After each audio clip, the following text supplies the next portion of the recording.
బులెటిన్లో Spain news చూద్దాం.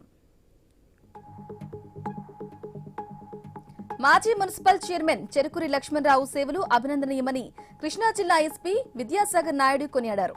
పశ్చిమ గోదావరి జిల్లా నర్సాపురంలో చెరుకూరి రంగనాథ్ ఆధ్వర్యంలో బ్రాహ్మణులకు నిత్యావసర వస్తువులు పంపిణీ చేశారు. కర్నూలు జిల్లా గుడేకల్లో వైసీ వీరభద్ర గౌడ మెమోరియల్ ట్రస్ట్ ఆధ్వర్యంలో సంక్రాంతి పండుగ సందర్భంగా అంతర్రాష్ట్ర గిరిక పోటీలు నిర్వహించారు. ఈ కార్యక్రమాన్ని వైఎస్పీ నాయకులు రుద్రగౌడ్ పోటీలను ప్రారంభించారు. రైతు సంబరాల్లో భాగంగా అంతర్రాష్ట్ర గిరిక పోటీలు నిర్వహించడం జరిగిందని తెలిపారు.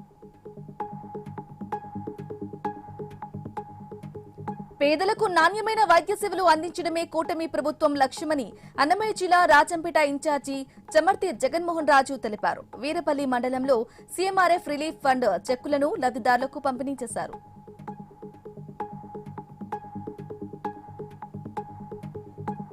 భద్రాద్రి కొత్తగూడెం జిల్లా ఉలువనూరులో ఏర్పాటు చేసిన ఆశ్రయ హ్యాండ్ ఆఫ్ హోమ్ ఆధ్వర్యంలో జాయ్ ఫ్రెండ్స్ సహకారంతో ఉచిత మెగా ఆరోగ్య శిబిరాన్ని ఏర్పాటు చేశారు. ఈ శిబిరంలో అనేక రకాల అనారోగ్య సమస్యలకు పరీక్షలు నిర్వహించి రోగులకు మందులు పంపిణీ చేశారు.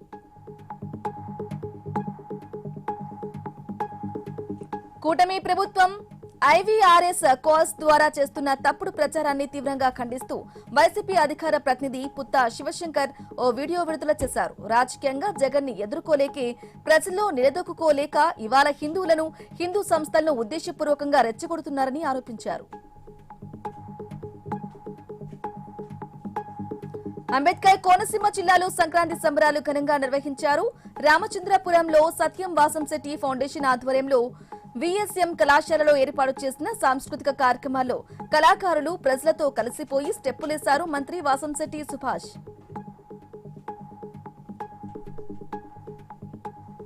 మంచిర్యాల జిల్లా మున్సిపల్ కార్పొరేషన్ పరిధిలోని నస్పూర్ ఫ్లడ్ కాలనీలో పతంగి ఎగరవేస్తూ మదరబోయిన శ్రీకాంత్ అనే యువకుడు 2వ అంతస్తు నుంచి కింద పడ్డాడు.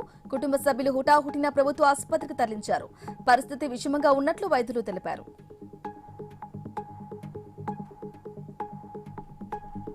శ్రీకాకుళం జిల్లా వల్లభరావుపేటలో సంక్రాంతి వేడుకలు గ్రామ ప్రజల ఉత్సాహం సంప్రదాయాల సందడితో ప్రత్యేక ఆకర్షణగా నిలిచాయి.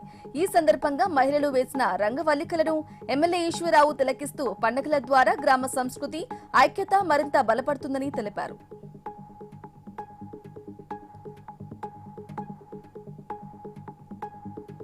గుంటూరు జిల్లా తెనాలిలో శ్రీ లక్ష్మీ పద్మావతి సమేత శ్రీ వెంకటేశ్వర స్వామివారి వైకుంఠపురం దేవస్థానం ఆధ్వర్యంలో శ్రీవారి తెప్పోత్సవం కన్నుల పండుగగా జరిగింది.